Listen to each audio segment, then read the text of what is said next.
Alors, il se décrit comme un communiste patriote.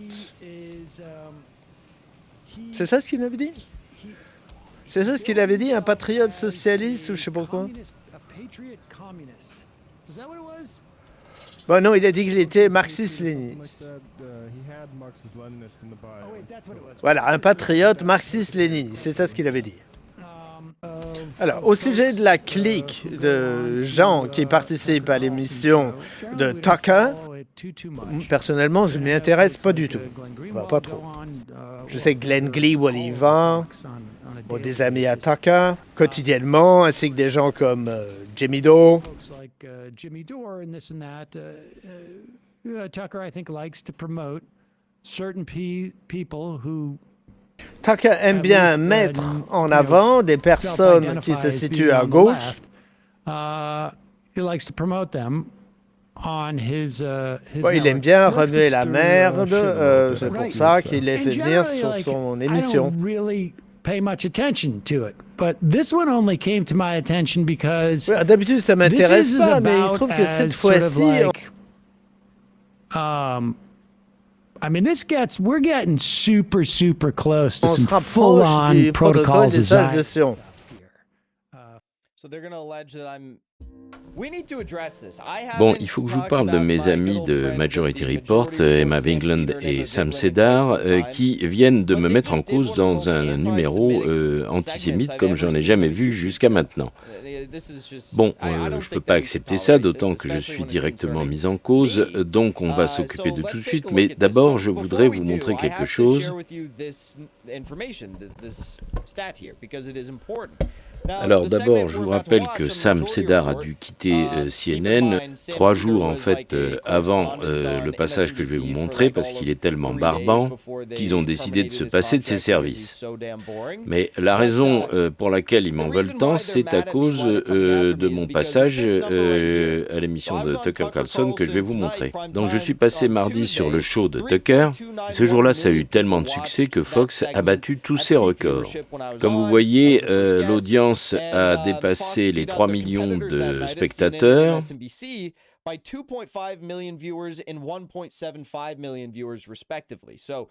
Alors qu'il y en avait à peine 2 500 000 sur CNN et compagnie. Alors voyons voir maintenant ce que nos amis nous reprochent et à quel titre ils ont suggéré que je pouvais être un odieux antisémite. Je ne sais pas si vous vous rappelez ce débat qu'on a eu avec Jackson Hinkle dans cet entretien avec Tucker. En fait, il s'agit du débat où je l'ai complètement ridiculisé et de manière tellement spectaculaire que ça a été une des vidéos les plus regardées ce jour-là sur l'ensemble des réseaux sociaux. Je crois qu'on était en 14e position. Alors il est certain que ton public doit s'en souvenir, mon brave Sam. Alors il se décrit comme un communiste patriote. C'est ça ce qu'il avait dit? C'est ça ce qu'il avait dit, un patriote socialiste ou je sais pas quoi? Bon, non, il a dit qu'il était marxiste-léniniste. Voilà, un patriote marxiste-léniniste, c'est ça ce qu'il avait dit. Bon, il n'y a rien de nouveau, je suis toujours marxiste, léniniste, patriote, communiste, je suis américain aussi, et je vois pas très bien où tu veux en venir. Oui, et alors c'est pour ça qu'il y a beaucoup de gens qui disent que il n'est pas trop cohérent, il y a quelque chose qui va pas. Personnellement, je pense qu'il a toujours eu un problème. Alors, ce qui semble ne pas lui plaire, c'est le fait que je suis d'accord avec l'augmentation de 12,5%.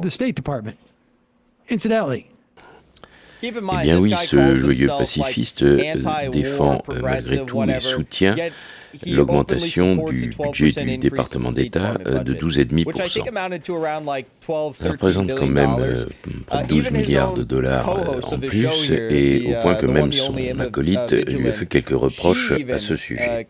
Je lui ai donc finalement reproché de soutenir in fine l'augmentation du budget militaire des États-Unis, puisqu'il opère une sorte de médiation entre notre diplomatie, nos services secrets et nos forces armées, du fait du caractère particulièrement belliciste de l'idéologie qu'il véhicule dans sa rhétorique. À titre personnel, je ne vois pas du tout pourquoi on augmenterait le budget du département d'État. On les a vus à l'œuvre en Libye, en Syrie, Irak et ailleurs, avec Clinton et compagnie. On sait qu'ils sont toujours prêts à partir en guerre contre n'importe qui, comme d'ailleurs on le voit en ce moment avec ces guerres par procuration contre la Russie, la Chine, etc. Sachant que le département d'État est à fond avec tous ces va-t-en-guerre pour promouvoir des sanctions qui finalement ne visent et n'atteignent que les populations du monde, les populations les plus démunies, évidemment. The attrition of diplomats during the Trump years was huge. Le nombre de départs de diplomates pendant les années Trump a été important. C'est vrai qu'il y a un certain nombre de diplomates qui sont liés à la CIA, ce qui me pose des problèmes.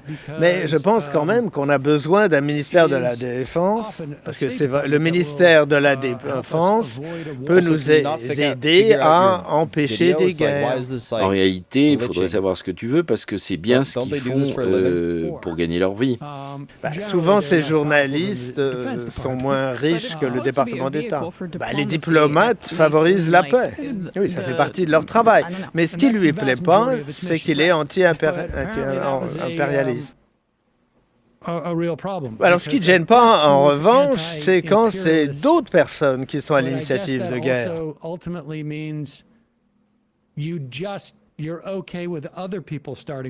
Oui, il est typique de ce genre-là. Il ressemble à tous les autres républicains. Pourquoi est-ce qu'elle fait toujours des remarques sur ce dont j'ai l'air En tout cas, oui, je suis toujours anti-impérialiste. Quand vous soutenez les pays qui combattent l'impérialisme occidental, en combattant par exemple l'OTAN, ça, c'est de l'anti-impérialisme. Par exemple, soutenir la Syrie, la Russie ou Cuba contre les impérialistes, tout ça, ce sont des actions anti-impérialistes. Donc je ne vois pas trop où vous voulez en venir. J'ai d'ailleurs proposé un débat à Sam à propos de la guerre en Ukraine, et évidemment, il a refusé. Alors, au sujet de la clique de gens qui participent à l'émission de Tucker, personnellement, je ne m'y intéresse pas du tout. Enfin, pas trop. Je sais que Glenn Greenwald y va, des amis à Tucker, quotidiennement, ainsi que des gens comme Jimmy Dore.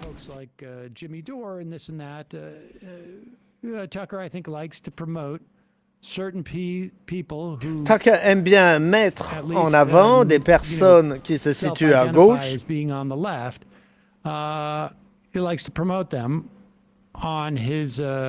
aime bien remuer la merde, c'est pour ça qu'il les fait venir sur son émission. D'habitude, ça ne m'intéresse pas, mais il se trouve que cette fois-ci...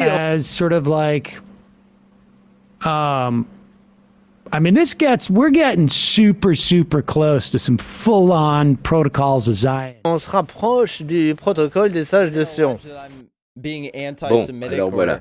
Donc je suis antisémite ou j'envoie des signaux d'appel aux antisémites. Alors oui, Sam est juif, enfin je pense qu'il est issu d'une famille juive. Et pourtant, je vais vous montrer qu'en réalité, ce sont eux qui sont clairement antisémites en l'occurrence. Alors, on va parler de son discours anti-sioniste. Et pourtant, c'est quelqu'un qui, à 5 ans, a participé à la campagne de Hillary Clinton. J'ai jamais participé à la campagne d'Hillary Clinton, j'ai juste été à un moment donné dans une cellule de réflexion dépendante de Nancy Pelosi. Mais j'ai jamais participé à la campagne d'Hillary Clinton.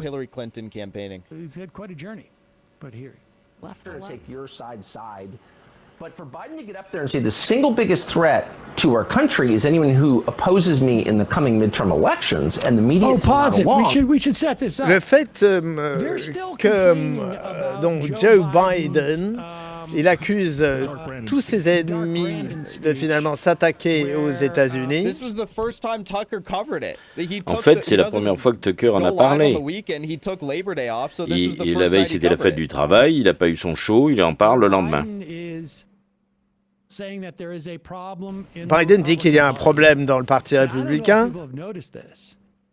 Bon, alors c'est vrai que le ministère de la Justice s'en est occupé.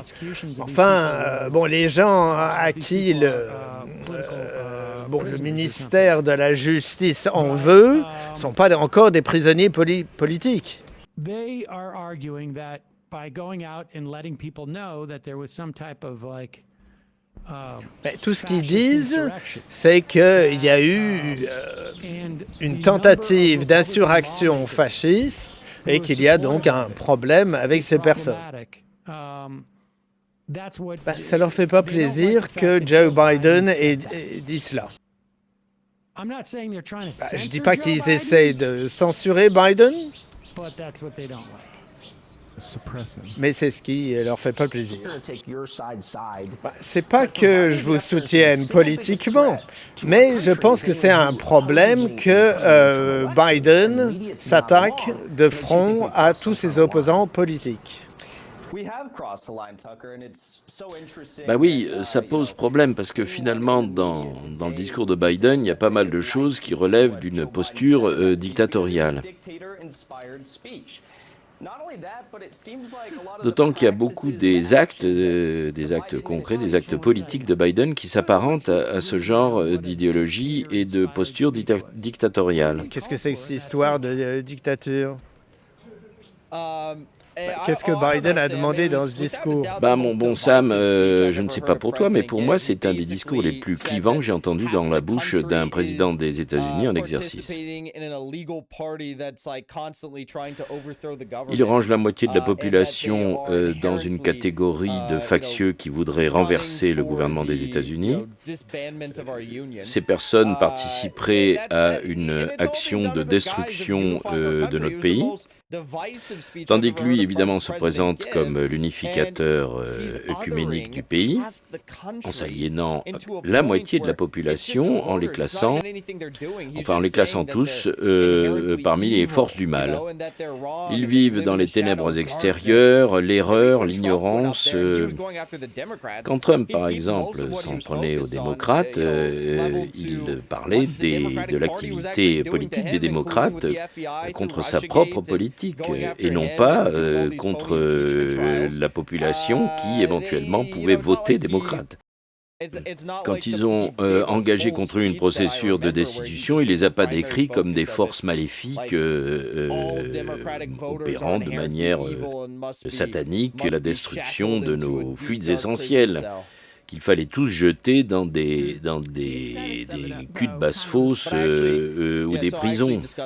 Bon, on va avancer un peu parce que là, ça nous mène nulle part. And also saying a dictator-inspired speech, but go ahead. What Joe Biden said in that speech because it was a dictator-inspired speech. C'est pas seulement le discours, mais un certain nombre des passages à l'acte et des propositions de Biden s'apparentent pas mal à ce qu'a fait Zelensky en Ukraine. Biden s'inspire finalement du comportement pratiqué par les fascistes de Zelensky pour nous mener un peu dans la même direction. Pause it for 1 second. Qu'est-ce qu'il fait, Zelensky ? Il inspire Biden. Qu'est-ce que Biden a fait de fasciste ? Il a entrepris des actions unilatérales.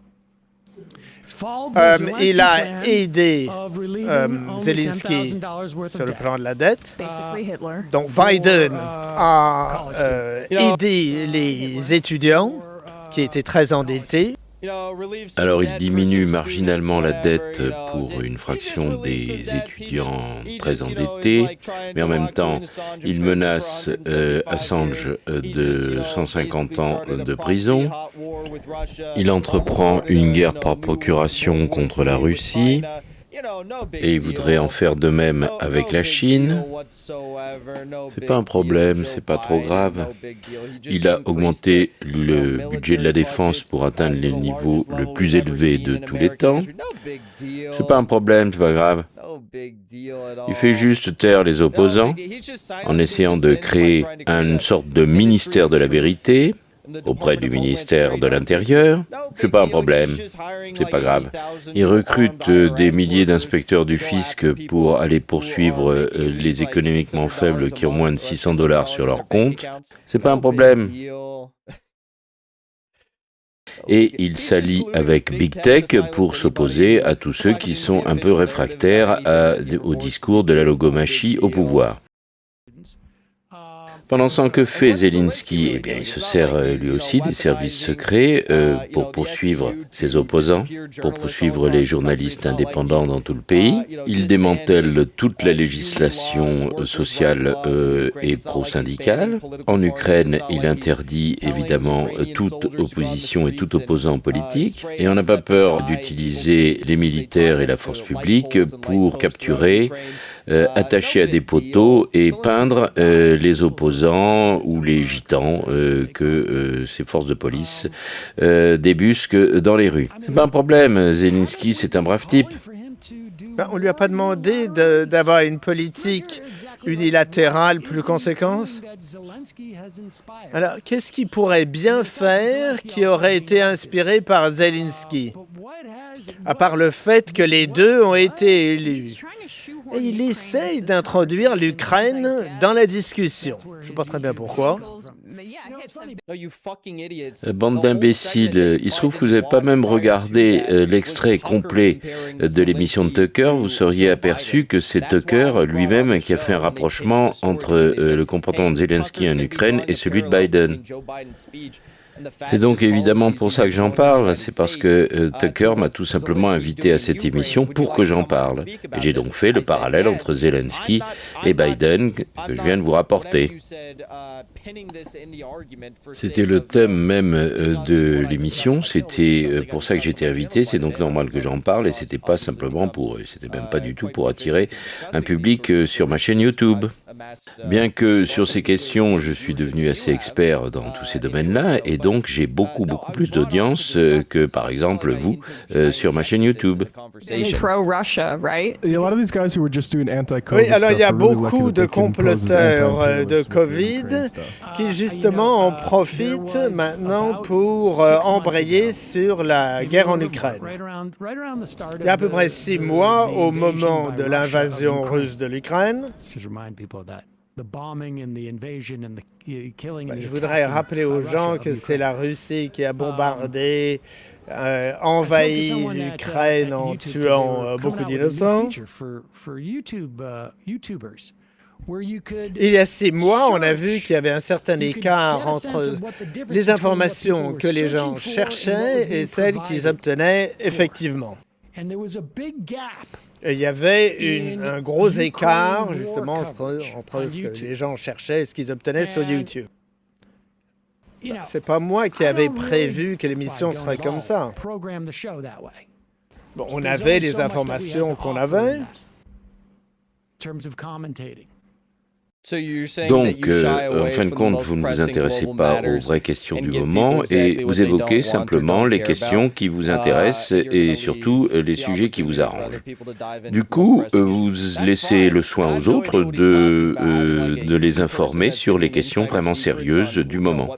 Et c'est comme ça comme tu le fais, tu laisses la place à des youtubeurs comme moi pour simplement informer les gens des choses dont tu ne veux pas parler. Moi, tu vois, je serais ravi qu'on me donne tout. Bon, on va revenir à l'essentiel, c'est-à-dire comprendre pourquoi, comment il a pu en arriver à me décrire comme un antisémite.